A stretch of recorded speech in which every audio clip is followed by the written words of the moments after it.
Assalamualaikum warahmatullahi wabarakatuh. Kami dari kelompok 4 dengan anggota kelompok Dia Arimbi Wibawani Pucirianti, Sinta Melia, dan juga Winda Setiani akan membahas tentang teori, aliran, dan prinsip pendidikan. Teori pendidikan.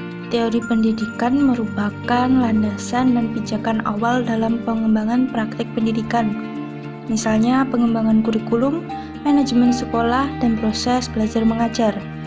Kurikulum dan pembelajaran memiliki keterkaitan dengan teori pendidikan, atau dalam penyusunan suatu kurikulum dan rencana pembelajaran ini mengacu pada teori pendidikan. Teori pendidikan hadir di latar belakangi akan adanya kebutuhan dalam proses belajar mengajar. Berbagai teori pendidikan yang memberikan andil terhadap perkembangan proses belajar mengajar dan dapat menyelesaikan permasalahan pendidikan. Secara garis besar, teori pendidikan dilatar belakangi oleh aliran empiris, nativisme, dan konvergensi. Ada 4 teori pendidikan, yaitu 1. Teori pendidikan klasik atau classical education. Teori pendidikan klasik ini berlandaskan pada filsafat klasik seperti perennialisme, esensialisme, dan eksistensialisme, yaitu memandang bahwa pendidikan berfungsi sebagai upaya memelihara, mengawetkan, dan meneruskan warisan budaya. 2. Teori pendidikan personal atau personalized education.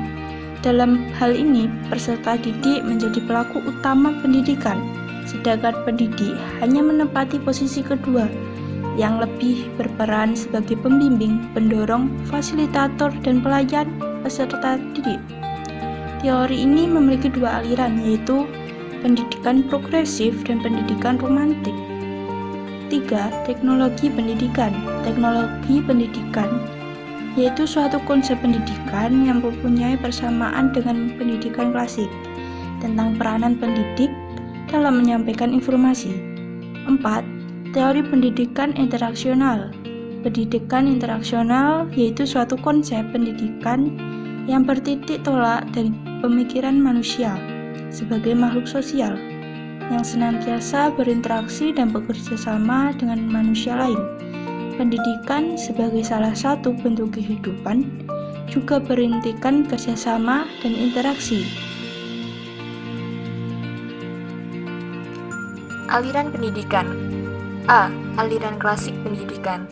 Secara umum, pendidikan diartikan sebagai usaha manusia untuk membina kepribadiannya sesuai dengan nilai-nilai dan budaya masyarakat. Sebagaimanapun sederhananya peradaban suatu masyarakat, di dalamnya pasti berlangsung suatu proses pendidikan, sehingga sering dikatakan bahwa pendidikan telah ada sepanjang peradaban umat manusia. Aliran klasik dalam pendidikan. Yang pertama adalah aliran empirisme. Aliran ini berpendapat bahwa pendidikanlah yang menentukan masa depan manusia, sedangkan faktor-faktor yang berasal dari dalam seperti bakat dan keturunan tidak mempunyai pengaruh sama sekali dalam menentukan masa depan manusia. Yang kedua adalah aliran nativisme.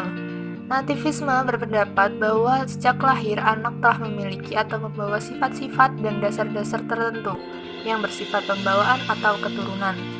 Sifat-sifat dan dasar-dasar tertentu yang bersifat keturunan atau herediter inilah yang menentukan pertumbuhan dan perkembangan anak serta hasil pendidikan sepenuhnya.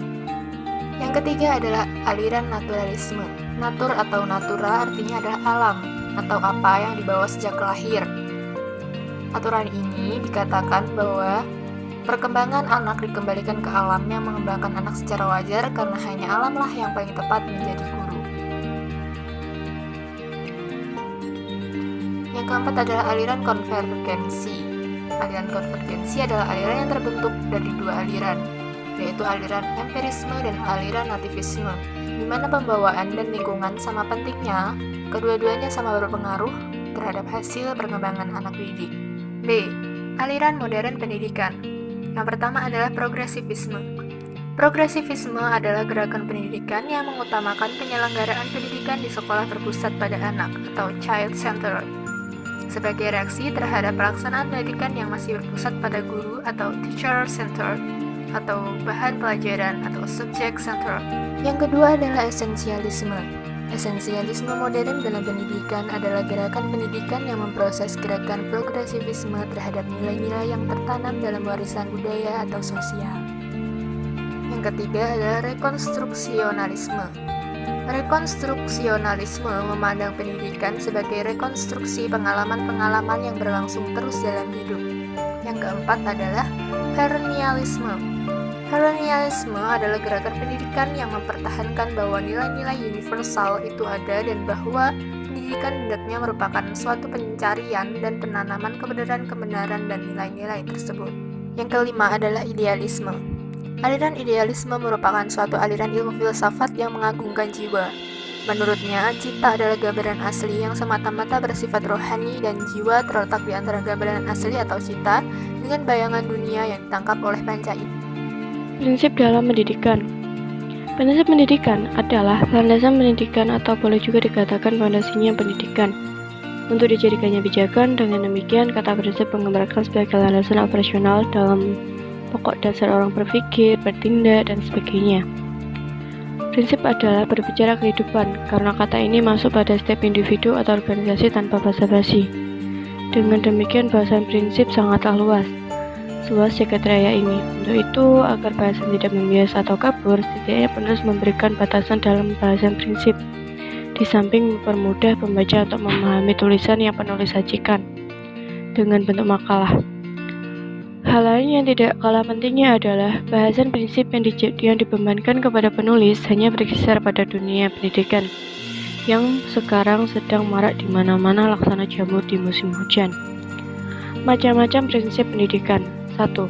Prinsip wajib belajar dan mengajar. 2. Prinsip pendidikan untuk semua atau education for all. 3. Prinsip pendidikan sepanjang hayat atau long life education. 4. Prinsip pendidikan berwawasan global dan terbuka. 5. Prinsip pendidikan sejak usia dini. 6. Prinsip pendidikan yang sesuai dengan perkembangan zaman. Sekian dari kelompok kami, terima kasih atas perhatiannya. Wassalamualaikum warahmatullahi wabarakatuh.